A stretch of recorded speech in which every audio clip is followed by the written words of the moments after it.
आज की कहानी है पति पत्नी और वो। पति अभी नहा ही रहा था कि तभी फोन पर मैसेज टोन बजी। पत्नी मोबाइल के पास में ही खड़ी थी। उसका ध्यान फोन की तरफ गया।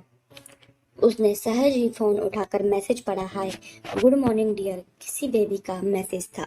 पत्नी सोच में पड़ जाती है कि अब यह बेबी कौन है। तब तक पति भी नहाकर बाहर आ चुका है। पत्नी उसे किसी बेबी का मैसेज आया है बताती है। पति मुस्कुरा देता है, फोन उठाकर उस मैसेज का रिप्लाई करता है, hi baby, how are you, और अपने काम में लग जाता है। इस रिप्लाई को भी पढ़ती है। अब हर पल पत्नी के दिमाग में यही विचार पहुंचता रहता है कि यह बेबी कौन है। शाम को पति घर आता है। पत्नी उससे पूछती है, यह बेबी कौन है। पति का जवाब में सिर्फ मुस्कुरा देता है और फिर से अपने काम में लग जाता है। 2-3 दिन बीत जाते हैं। उन विचारों ने अभी तक पत्नी का पीछा नहीं छोड़ा था और फिर से पति के मोबाइल पर फिर एक बार बेबी का मैसेज आता है, आज तो मिलोगे कि नहीं, तुम्हारी बहुत याद आ रही है। इस मैसेज ने आग में घी का काम किया। पत्नी का शक और भी ज्यादा पक्का हो गया। बीच बीच में ऐसे मैसेजेस का आदान प्रदान होता रहता और पत्नी के मन में शक की जड़ें और गहरी होती रह गई। पति पूछने पर भी जवाब में सिर्फ मुस्कुरा के बोल और कुछ नहीं कहता। यह सब गुस्सा बनकर तब ज्वालामुखी की तरह फट पड़ता है जब एक दिन उसे अपने पति की जेब में सिनेमा की 2 टिकटें मिलती हैं। पत्नी अपने पति से बहुत झगड़ती है। पति उसे समझाने की कोशिश करता है लेकिन वह कोई भी बात सुनने को तैयार नहीं होती है। पति को भी उस पर गुस्सा आ जाता है और यह झगड़ा और भी ज्यादा बढ़ जाता है। गुस्से में पति घर से बाहर निकल जाता है। पत्नी का गुस्सा पति के कई गुना ज्यादा है, परंतु वो अपना सारा सामान पैक करती है। एक चिट्ठी लिखती है कि मैं मायके जा रही हूँ हमेशा के लिए, और पति का घर छोड़कर चली जाती है। गुस्सा शांत होने पर जब पति घर आता है तो चिट्ठी पढ़कर उसके होश उड़ जाते हैं। 10 दिन बीत जाते हैं और वह गांव के उस घर पर डोरबेल बजती है जहाँ पत्नी रहने चली गई है। पत्नी दरवाजा खोलती है। दरवाजे पर 10 साल की एक छोटी बच्ची हाथ में चिट्ठी लिए खड़ी है। वह पत्नी को वह चिट्ठी देती है। बच्ची से वह चिट्ठी लेकर पत्नी चिट्ठी खोलकर पढ़ती है, डियर वाइफ, जिस बेबी की वजह से हम दोनों इतने झगड़े और तुम हमारा घर छोड़कर यहाँ चली आई, यह बच्ची जो अभी तुम्हारे सामने खड़ी है वह वही बेबी है। अनाथ आश्रम की एक प्यारी बच्ची। इसी के साथ मैं बातें करता, सिनेमा जाता। पहली बार जब तुमने बेबी के बारे में पूछा था मैंने जानबूझकर तुम्हें नहीं बताया, सोचा थोड़ा मजाक कर लूं, देखता हूँ तुम कैसे रिएक्ट करती हो। लेकिन मैंने यह कभी नहीं सोचा था कि तुम्हारा शक कितना बढ़ जाएगा, कि तुम घर ही छोड़ दोगी।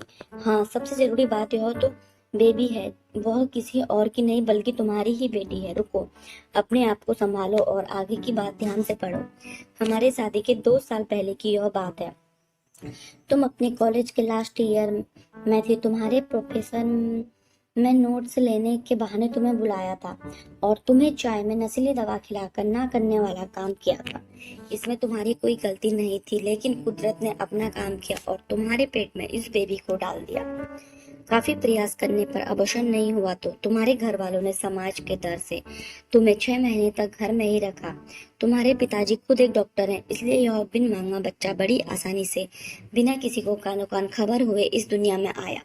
भविष्य में तुम्हारी शादीशुदा जिंदगी में कोई प्रॉब्लम ना हो, इसलिए तुम्हारे पिता ने इस बच्चे को गांव के एक अनाथ आश्रम में छोड़ दिया। यह बच्चा मतलब यही बेबी जो अभी तुम्हारे सामने खड़ी है। अगर अभी भी विश्वास नहीं हो रहा है तो इस बच्ची के गाल पर वो तिल देख लो जो शायद तुमने उसे आखिरी बार रोते हुए देखा था। फिर अपने पिताजी से पूछ लो। पत्नी जल्दी से उस बच्ची के पास में लेकर उसके गालों का तिल देखती है। उसका मन भर आता है, उसकी आंखों में आंसू आ जाते हैं, लेकिन अभी भी चिट्ठी बाकी है, इसलिए वह आगे बढ़ती है। मुझे पता है अभी भी तुम्हारे मन में यह सवाल उठ रहा होगा कि यह सब मुझे कैसे पता। तुम्हें बता दूं कि यह सब तुम्हारे खुद के पिता ने ही अपने मन में उठ रहे पश्चाताप को शांत करने के लिए शादी के 1 महीने पहले मुझसे मिलकर सारी बात मुझे बताई थी। उन्होंने यह भी कहा था कि अगर मैं चाहूँ तो शादी से इनकार कर सकता हूँ। मैंने मैं स्वीकार किया क्योंकि इस पूरी घटना में तुम्हारी कोई भी गलती नहीं थी और हमारी शादी हो गई। तुमने मुझे बहुत प्यार दिया, लेकिन तुम्हारे पिता ने बेबी के बारे में जानने के बाद मैं उसे मिले बिना नहीं रह पाया। मैं बीच बीच में उससे मिलता था। उससे मिलना, उसके साथ समय बिताना मुझे अच्छा लगता था। कितनी प्यारी बच्ची बिना किसी गलती के क्यों सहज भुगते, बस इसलिए मैं थोड़ी सी खुशी देने की कोशिश करता था। बस मुझे इतना ही कहना था। अगर तुम फिर इसे अपने घर आकर मेरे साथ रहना चाहो तब और सिर्फ तभी गैलरी में आ जाओ। तुम्हारा और सिर्फ तुम्हारा डियर पति। बिना एक क्षण की भी देरी के पत्नी दौड़कर गैलरी में पहुंची और रास्ते पर उसका पति एला खड़ा था। उसके चेहरे पर मुस्कान की, पत्नी की आंखों में आंसू के बूंद। कारण कुछ भी हो, अपने दोनों के बीच में कभी भी सबको थोड़ी सी भी जगह मत दो, क्योंकि दुनिया में हर बीमारी का इलाज है, लेकिन सब नाम की बीमारी का कोई इलाज नहीं है। मन शांत रखो, जो भी मन में आए एक दूसरे को बताओ।